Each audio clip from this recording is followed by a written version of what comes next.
I'm John Carter, a 27-year-old American who once thought he'd die in a filthy alley in the Bronx, New York, back in 1997. That night, the rain poured down like it wanted to drown the world, and I was huddled under a torn piece of cardboard, shivering from hunger and the gnawing craving for heroin. The stench of garbage mixed with the distant wail of ambulance sirens.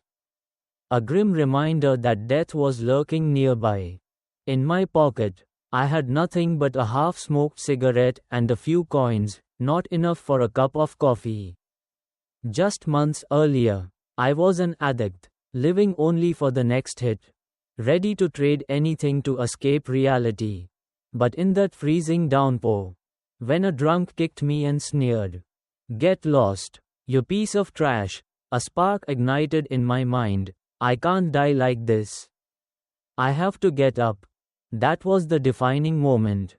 The start of a journey from the darkest depths to the light of success, a journey that took me from the cold streets of New York to the vibrant land of Vietnam, where I found the meaning of my life. If this story touches you, please hit like and subscribe to join me in spreading this flame of hope. I was born in suburban Ohio, in an ordinary middle-class family. My dad was a car mechanic, my mom a nurse. They expected me to go to college, become an engineer or a lawyer. But I chose a different path. At 18, I left home for New York, dreaming of becoming a rock musician. The dazzling city, with its Times Square lights and promises of fame, swallowed me whole. One try of heroin at a backstage party sent me spiraling into addiction. One hit, then two, then three, and soon I was selling my guitars, my clothes, even my mom's keepsake ring to feed my habit. By 1996, I'd lost everything. Friends turned their backs. My family disowned me, and I was evicted from a rundown Brooklyn apartment. I became homeless, surviving on stale bread from trash cans and sleeping in subway stations. You guys, if I could rise from that, you can overcome your struggles too. Believe in yourself and hit like to keep following this story. That rainy night in the Bronx, after the drunk's kick, I stared at my trembling hands, scarred with needle marks. My heart was torn. One part craved another hit, urging me to find the next dose. The other, a faint voice, insisted I still had a chance to start over.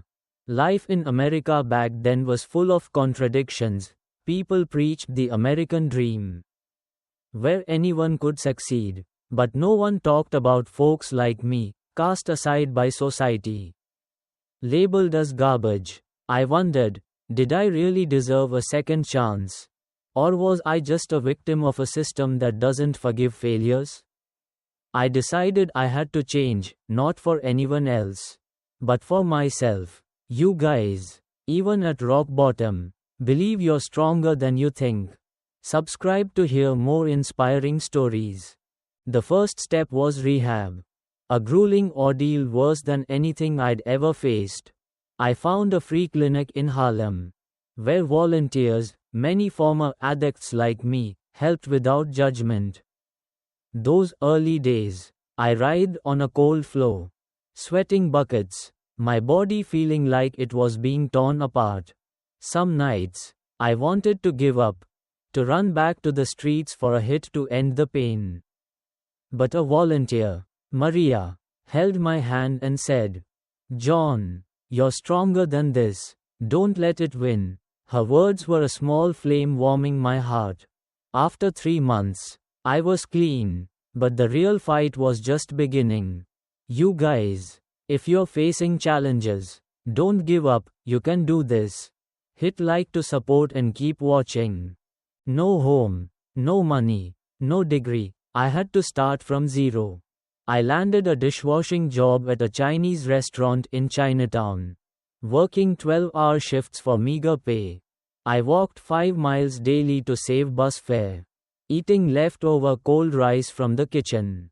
But I wasn't the junkie John anymore. I started reading old library books by Napoleon Hill and Dale Carnegie, teaching me about positive thinking and resilience. My mind was still at war. Part of me yearned for the old life, where drugs offered a false sense of safety. The other part burned to prove I could achieve something great.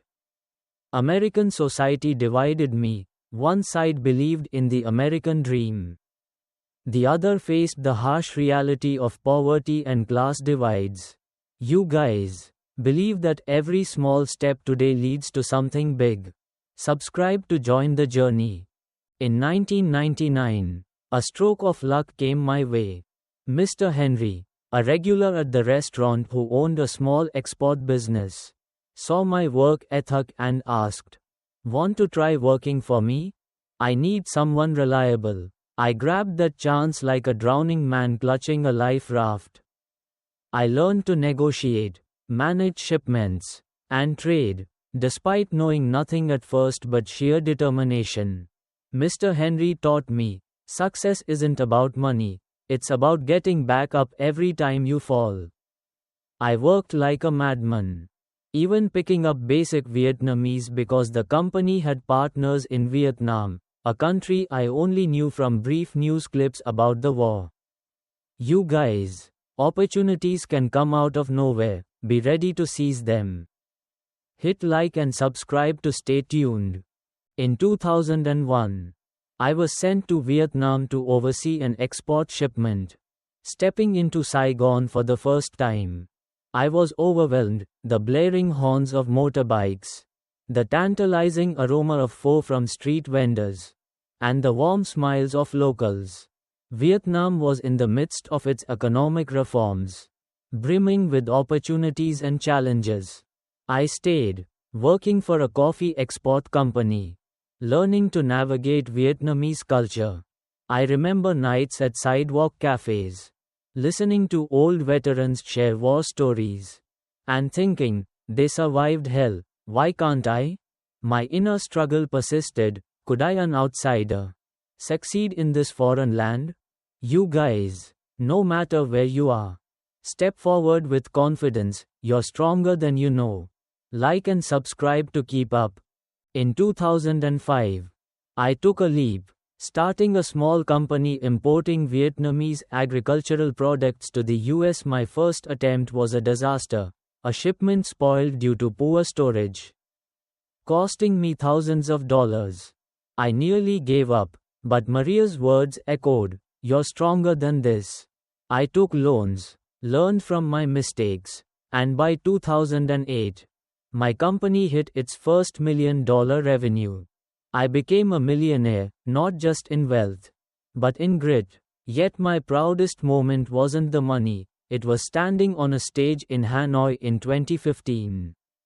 Speaking as an inspirational speaker to hundreds of Vietnamese youths. I was once homeless, an addict, but if I can do it, so can you. You guys, believe in yourself, dream big, and take action. You'll make it.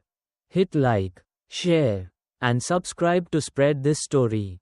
My story proves that no matter where you are, New York or Saigon, you can rise from the depths. Vietnam gave me a second chance, and I want to spread that fire.